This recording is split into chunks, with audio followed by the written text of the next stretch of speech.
Ella amamantó a un bebé apache encontrado a la deriva, sin saber que era el hijo del jefe de la tribu que había perdido a su esposa en una masacre. Cuando la verdad salió a la luz, no fue solo una historia de supervivencia, sino el inicio de una guerra donde el amor y el odio luchaban en el mismo corazón. Este es solo el inicio. Si quieres seguir esta y otras historias que te atrapan desde el primer segundo, suscríbete y quédate conmigo. Porque en el siguiente instante, Sofía vio algo flotando entre las aguas heladas. Al principio pensó que era un trozo de madera, pero cuando se acercó, vio dos pequeños ojos que la miraban. El mundo de Sofía se había reducido a un susurro apagado desde hacía 3 días. 3 días desde que la tierra húmeda cubrió la pequeña caja de madera que contenía a su hijo recién nacido, bajo la sombra solitaria de un roble viejo. Desde entonces, el viento había dejado de cantar, los pájaros callaban, y el silencio dentro de la cabaña era tan denso que parecía empujarle el aire fuera de los pulmones. Pero no era el primer duelo que conocía. Años antes, su marido, Tomás, había caído bajo las balas de la banda de Silas, un grupo de forajidos que saqueaba ranchos en la frontera. Lo mataron por negarse a entregarles el ganado y la poca comida que tenían. Sofía había sobrevivido a ese asalto por pura suerte, oculta en un cobertizo con el corazón golpeando sus costillas. Desde entonces, el nombre de Silas era una herida abierta en su memoria. Ahora, la muerte había vuelto, más cruel, llevándose a su hijo sin dar batalla. El dolor se clavaba en su cuerpo con punzadas físicas, los pechos hinchados. La leche atrapada sin un hijo que la reclamara. Se sentían como veneno acumulado. Pasaba las horas en la mecedora, mirando la cuna vacía, recordando cómo Tomás solía reparar las patas para que no chirriara. Aquella mañana, incapaz de soportar el encierro, salió. El aire frío de invierno le cortó la piel, pero caminó sin rumbo, siguiendo un impulso silencioso que la llevó al río. El agua, turbia por las lluvias recientes, corría con una fuerza que recordaba a la noche en que los hombres de Silas arrastraron a su marido. Se sentó en la orilla, dejando que la brisa helada secara las lágrimas que ya no trataba de ocultar. Entonces lo oyó un llanto agudo, débil, tan frágil que parecía flotar sobre el murmullo del agua. Al principio creyó que era su mente, jugándole una broma cruel. Pero el sonido volvió, más insistente. Se levantó y, guiada por aquel lamento, apartó juncos y ramas hasta encontrarlo una canasta de mimbre apache, atrapada entre troncos. Dentro, envuelto en una manta bordada con símbolos de águilas y ríos, un bebé recién nacido temblaba, la piel cobriza amoratada por el frío. Sofía sintió el instinto de alejarse. Las historias sobre los apaches eran parte de su educación, enemigos, salvajes. Pero cuando el niño abrió los ojos, no vio amenaza. Vio la misma necesidad pura que había visto en su propio hijo. En un acto que no pasó por la razón, lo tomó en brazos.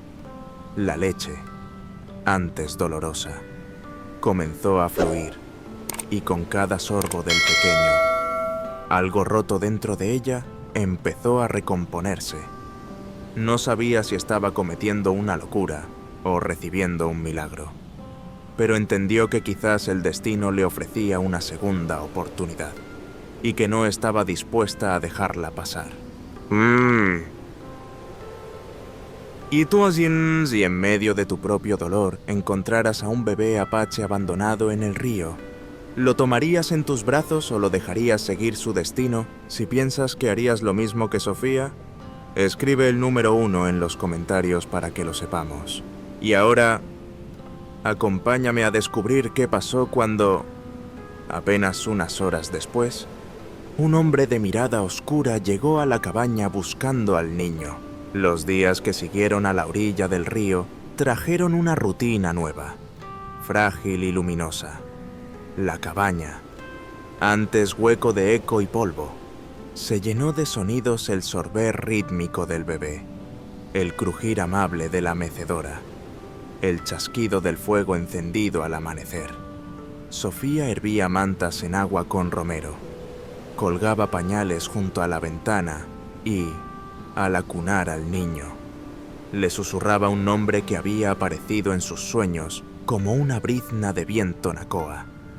El tacto de la manta bordada la sorprendía cada vez: el hilo áspero, los relieves de águilas y ríos, figuras que parecían vibrar a la luz. A veces, cuando el pequeño dormía sobre su pecho, su respiración cambiaba y sus dedos se crispaban como si viera algo detrás de los párpados. Una noche, sobresaltado, balbuceó un murmullo que Sofía no entendió. Luego, el silencio volvió, denso y dulce. «Tranquilo, hijo», susurró ella. «Aquí estás a salvo». El dolor no había desaparecido, pero había encontrado un cauce. Las horas ya no eran un pozo sin fondo, sino una secuencia de gestos con sentido: barrer, alimentar, cantar. Sin embargo, las provisiones se agotaban: la harina en el fondo del saco, el café reducido a un puñado de granos, la sal apelmazada en un frasco casi vacío. Sofía supo que tendría que bajar al pueblo. Aquella idea la endureció por dentro: temía que cualquiera leyera su secreto en la leche que aún manchaba su blusa.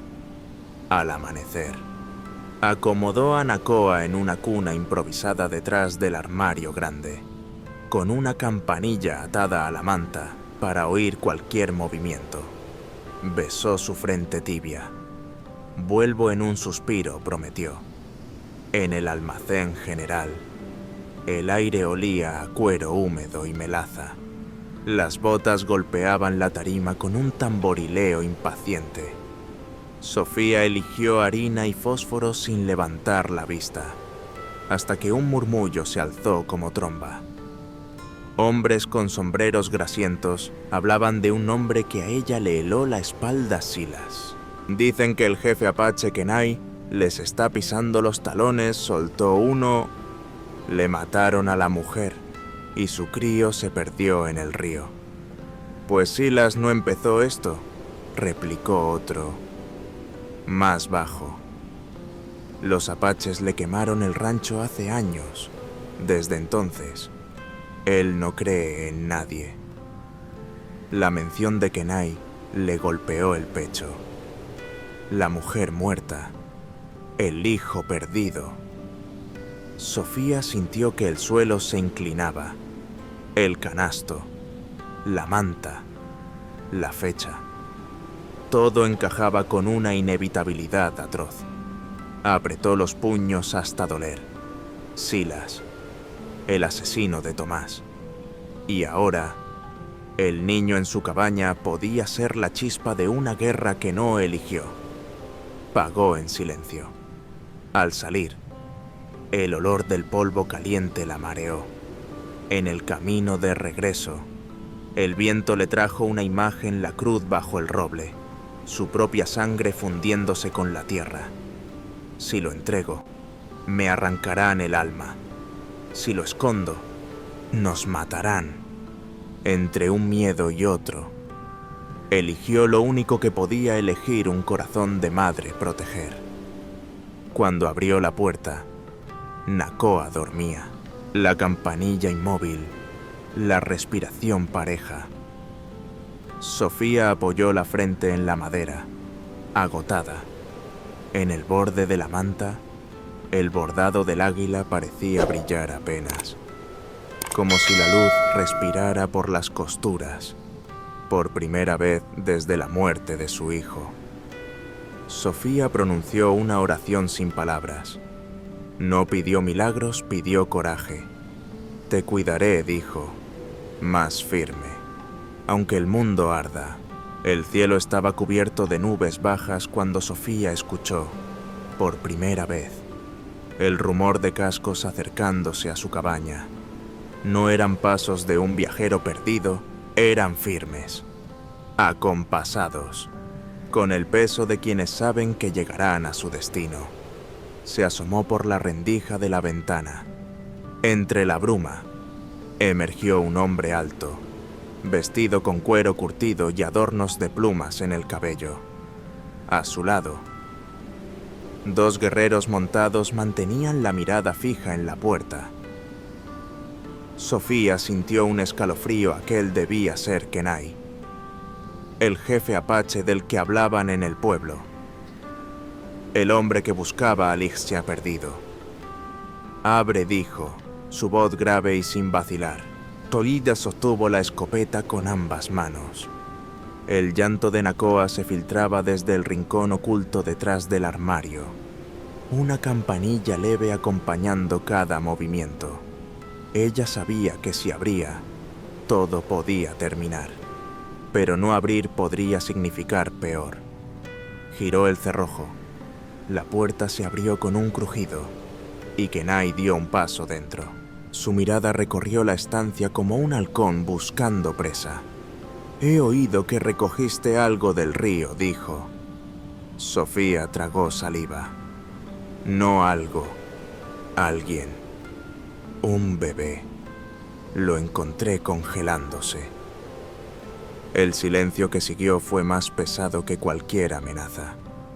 Kenai avanzó un paso, y ella notó un leve temblor en sus labios, apenas visible bajo la dureza de su rostro. Ese niño es mío. Sus palabras eran un filo. Sofía pensó en Tomás, en la noche que Silas le arrancó todo. Pensó en la manta bordada, en la leche fluyendo, en el calor diminuto del pequeño contra su pecho, y supo que no podía entregarlo así. Si lo quieres vivo, dijo, firme, tendrás que dejarme cuidarlo. Los guerreros detrás de Kenai murmuraron algo en apache. Él levantó una mano, ordenando silencio, sin apartar los ojos de ella. En su mirada había ira, pero también un destello que Sofía no esperaba. Curiosidad. ¿Por qué?, preguntó él. Ella no respondió con palabras. Solo se apartó, dejando que él viera la cuna improvisada. Nakoa dormía, envuelto en la manta con águilas y ríos. Kenai se acercó, arrodillándose. Tocó el bordado con la punta de los dedos, y un recuerdo se le impuso: la voz de Nala, su esposa, cantando junto al fuego. Se levantó despacio. No confío en ti. Pero pausó. No puedo negar que respira porque tú lo has decidido. Sofía sintió que acababan de firmar un pacto sin palabras. Un pacto que los unía y los condenaba al mismo tiempo. La tarde se desvanecía en un crepúsculo naranja cuando Kenai decidió quedarse. No lo dijo. Simplemente colgó su arco junto a la puerta y encendió el fuego como si siempre hubiera vivido allí. Sofía lo observaba de reojo mientras preparaba una sopa rala con las últimas verduras. El bebé dormía, pero el aire en la cabaña estaba tenso, como una cuerda al borde de romperse. El silencio se quebró cuando Kenai señaló la manta de Nakoa.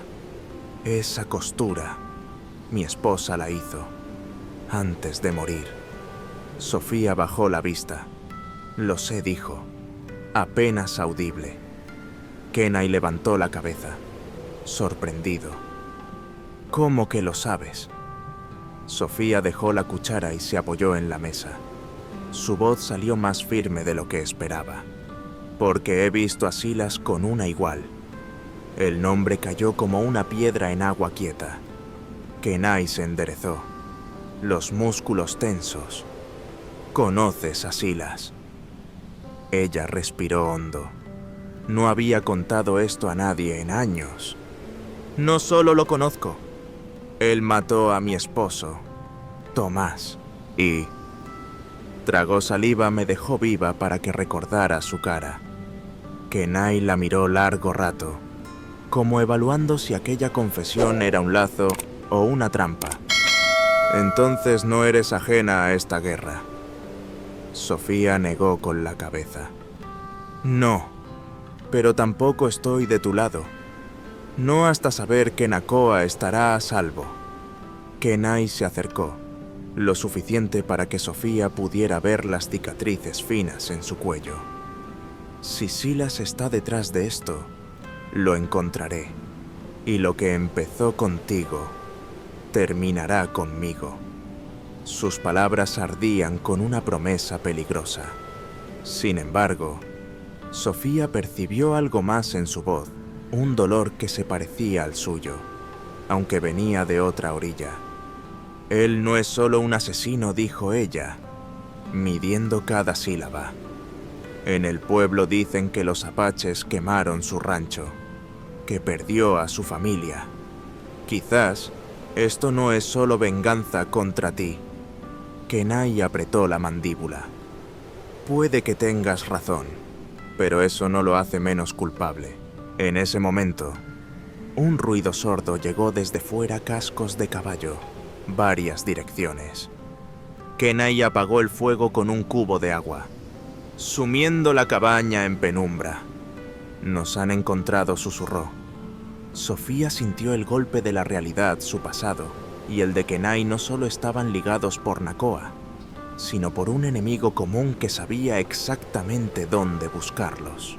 El sonido de los cascos se multiplicó, rebotando en la noche como tambores de guerra. Kenai, en un solo movimiento, tomó su arco y revisó la tensión de la cuerda. «Tapa las ventanas», ordenó. Sofía obedeció, clavando tablas mientras su respiración se aceleraba. Afuera, la oscuridad se llenaba de murmullos y risas ásperas. Un olor a cuero húmedo y whisky rancio se filtraba con el viento heledor de la banda de Silas. Kenai colocó flechas en un haz al alcance de la mano y señaló una escopeta apoyada en la pared. ¿Sabes usarla? Sofía asintió sin palabras, sintiendo el metal frío en las palmas. No era la primera vez que apuntaba un arma, pero sí la primera vez que lo hacía con un niño durmiendo a pocos pasos. Un grito rasgó la noche. «Kenai, sal y no tendremos que prenderle fuego a tu madriguera». La voz era gruesa, burlona. Kenai se inclinó hacia Sofía. «No dispares hasta que yo lo diga». El primer proyectil rompió una ventana lateral, seguido de una lluvia de madera astillada. Sofía se agachó, cubriendo a Nakoa con una manta más gruesa, sintiendo el olor a humo comenzar a colarse. Kenai respondió con una flecha que cortó el aire y arrancó un grito de dolor en la oscuridad. El caos estalló, caballos relinchando, botas golpeando la tierra, disparos que hacían vibrar las paredes. Sofía sintió el retroceso de la escopeta sacudirle los brazos cuando un forajido intentó entrar por la puerta trasera. La sangre le martilleaba en los oídos y cada aliento sabía a ceniza. Kenai se movía como un espectro, aparecía en una ventana. Disparaba. Desaparecía. Sus trenzas se agitaban como látigos oscuros bajo la luz parpadeante de las llamas. Sofía lo cubría. Sus tiros precisos guiados por el instinto más antiguo, proteger. Entre el humo, distinguió un rostro que jamás olvidaría Silas. Montado, observando la cabaña con una calma venenosa. No participaba en el ataque, solo miraba, evaluando. Un escalofrío le recorrió la espalda. De pronto, un silencio abrupto. Los pasos se alejaban. Los cascos disminuían. Solo quedaba el crepitar del fuego en el borde del bosque.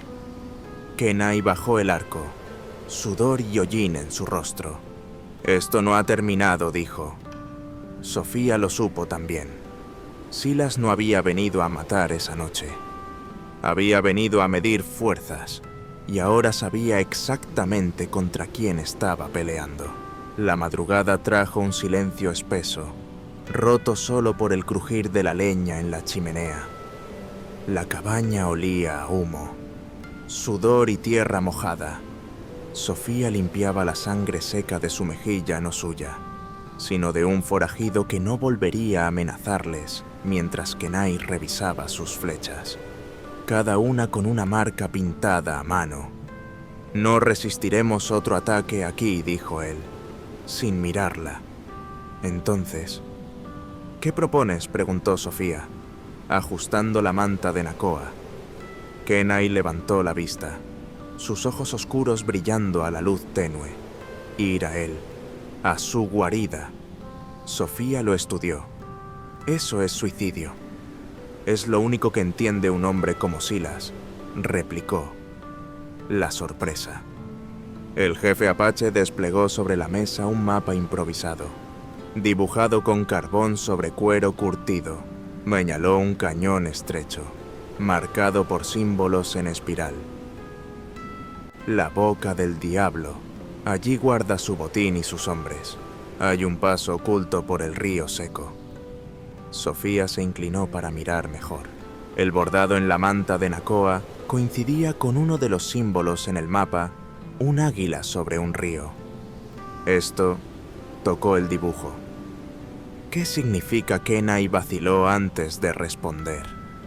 En nuestra tradición, ese símbolo es una promesa de protección. Era el sello de mi clan. Si mi esposa lo bordó, sabía que algún día necesitarías llegar allí. El peso de esas palabras se instaló en el pecho de Sofía. Por primera vez, entendió que Nakoa no era solo un niño perdido, era un vínculo entre dos mundos, y tal vez un catalizador para algo más grande que su propio dolor. Kenai la miró con una intensidad que no había usado antes. «No puedo hacerlo solo, pero tampoco puedo pedirte que vengas». Sofía lo sostuvo la mirada. «No tienes que pedirlo». Él asintió, aceptando la respuesta como un pacto sagrado. Salimos al anochecer. El resto del día lo pasaron en silencio, preparando armas y provisiones. Kenai le enseñó a Sofía a moverse sin dejar huellas, a escuchar el viento para detectar movimiento. Ella, a cambio, le mostró cómo improvisar vendas con tela de lino y hierbas secas. Había una cadencia nueva entre ellos, no de desconfianza, sino de respeto.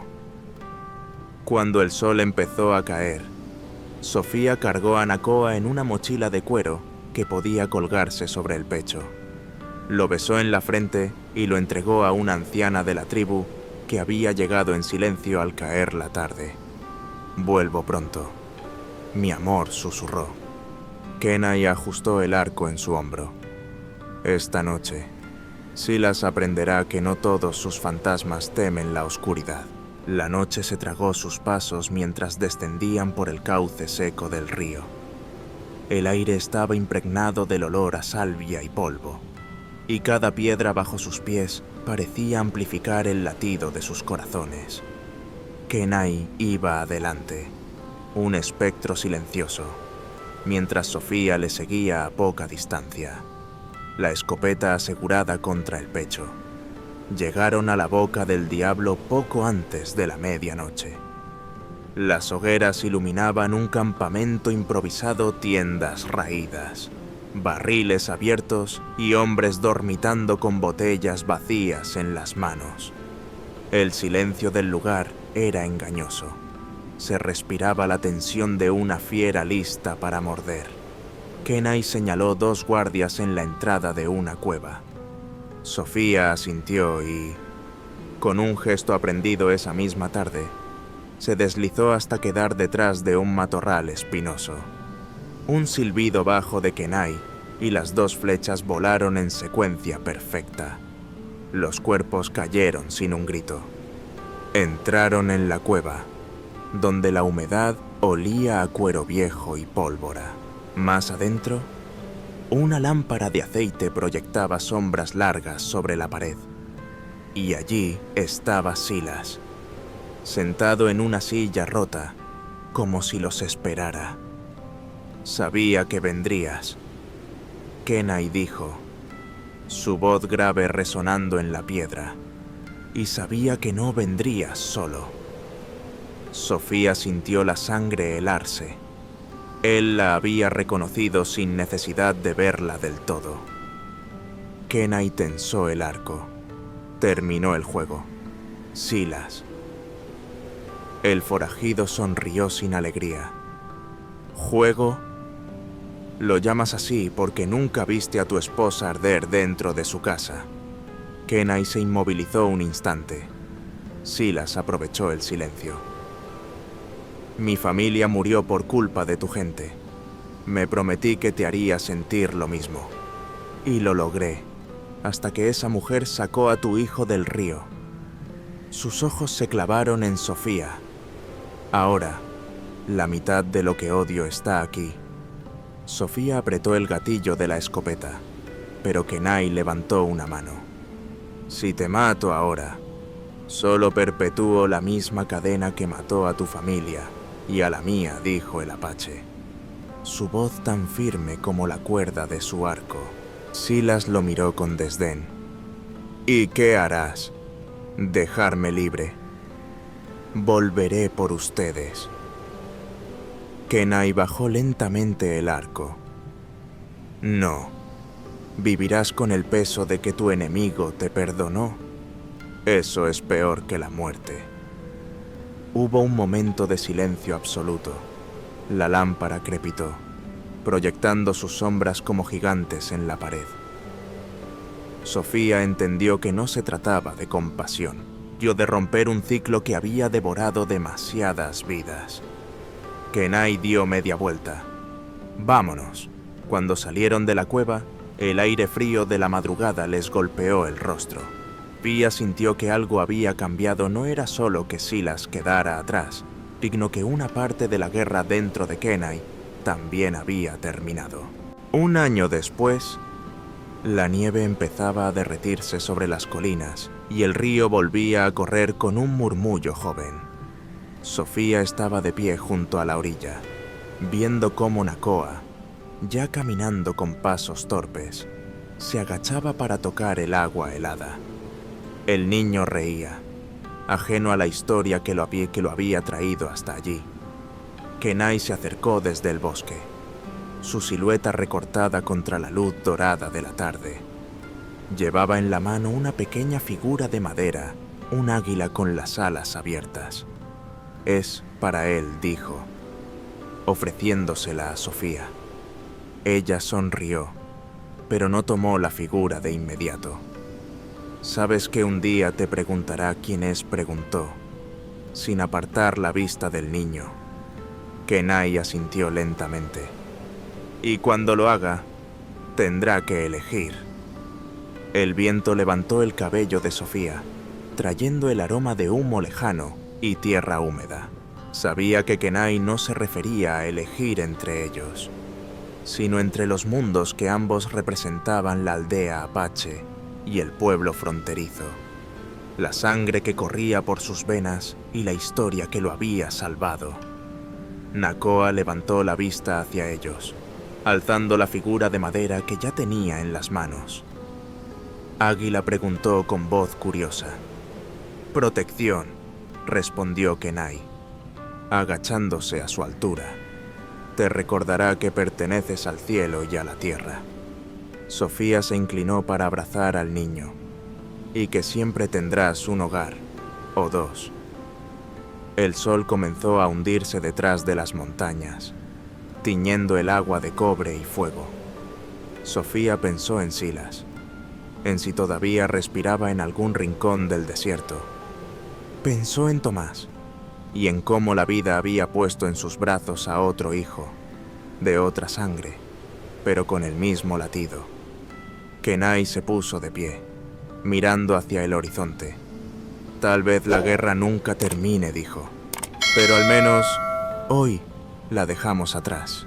El niño chapoteó en el agua, riendo, sin comprender el peso de esas palabras.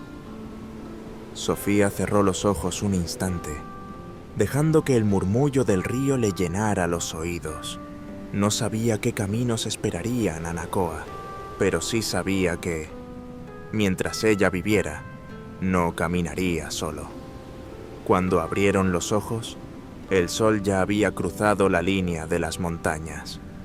El río seguía su curso, como si llevara las historias de todos consigo, mezclándolas, borrando fronteras. Y así, bajo el cielo abierto, 3 figuras quedaron dibujadas contra la luz menguante: un jefe apache, una mujer de frontera y un niño que algún día tendría que decidir a qué mundo llamar suyo, o si inventaría uno nuevo: la travesía de Sofía. Kenai Nakoa no es solo un relato de supervivencia y coraje, es también una ventana abierta a la historia apache. Una historia que muchas veces ha sido contada solo desde un lado, ignorando las voces de quienes vivieron en carne propia la pérdida, el despojo y la lucha por mantener viva su cultura. En este cruce de destinos, comprendemos que las heridas entre pueblos no nacen de la nada, se gestan en generaciones de incomprensión, prejuicio y violencia. Conocer la historia apache en su contexto real nos enseña que, detrás de cada conflicto, hay seres humanos con memorias, canciones, símbolos y vínculos sagrados con la tierra. La manta bordada que arropó a Nakoa no es solo un objeto artesanal, es un puente entre mundos. Un recordatorio de que la identidad no se mide por el lugar donde nacemos, sino por el legado que llevamos y protegemos. Así, el águila sobre el río no fue únicamente un adorno, sino una promesa transmitida de generación en generación. La convivencia forzada entre Sofía y Kenai, nacida de la necesidad, acabó demostrando que la empatía puede brotar incluso en los suelos más áridos. Si 2 personas, criadas con prejuicios y dolores opuestos, pudieron encontrar un terreno común para proteger a un niño, entonces nosotros también podemos construir puentes en nuestras propias vidas. La historia apache nos recuerda que reconciliar no significa olvidar, sino transformar la memoria en un compromiso de no repetir los errores del pasado. Este relato nos invita a mirar más allá de las etiquetas de enemigo o aliado y a entender que la paz duradera no se logra con victorias rápidas, sino con decisiones valientes de romper ciclos de odio. La elección de Kenai de perdonar a Silas no lo hizo más débil, lo convirtió en un líder que entiende que el verdadero poder está en decidir qué legado dejar a los que vienen detrás. Que esta historia nos inspire a aprender, a escuchar y a honrar todas las voces que forman parte de nuestro tejido humano, porque, al final, todos somos guardianes de alguna herencia, y la forma en que la cuidamos dirá más de nosotros que cualquier batalla ganada.